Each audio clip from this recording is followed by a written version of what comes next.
সরকারি কর্মচারীদের জন্য দারুণ সুখবর শুনিয়েছে পশ্চিমবঙ্গ রাজ্য সরকার।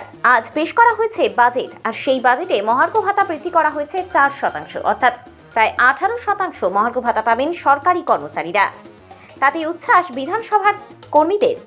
এদিন সবুজ আবির মাখিয়ে দিলেন তারা একে অপরকে। সেই সঙ্গে মমতা বন্দ্যোপাধ্যায় জয়গান গাইতে শুরু করলেন।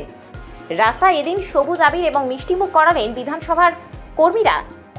সরকারি কর্মচারীদের 4% বাড়ানো হয়েছে মহার্ঘ ভাতা, যার ফলে 18% করে মহার্ঘ ভাতা পাবেন সরকারি কর্মচারীরা চলতি এপ্রিল মাস থেকেই।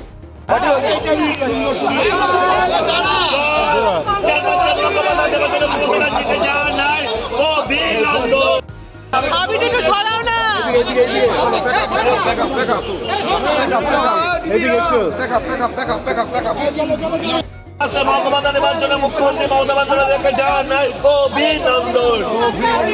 4% মহাত্মা দেবার জন্য মমতা বন্দ্যোপাধ্যায়কে জানায় অভিনন্দন। জয় বাংলা, জয় বাংলা, জয় বাংলা, জয় বাংলা।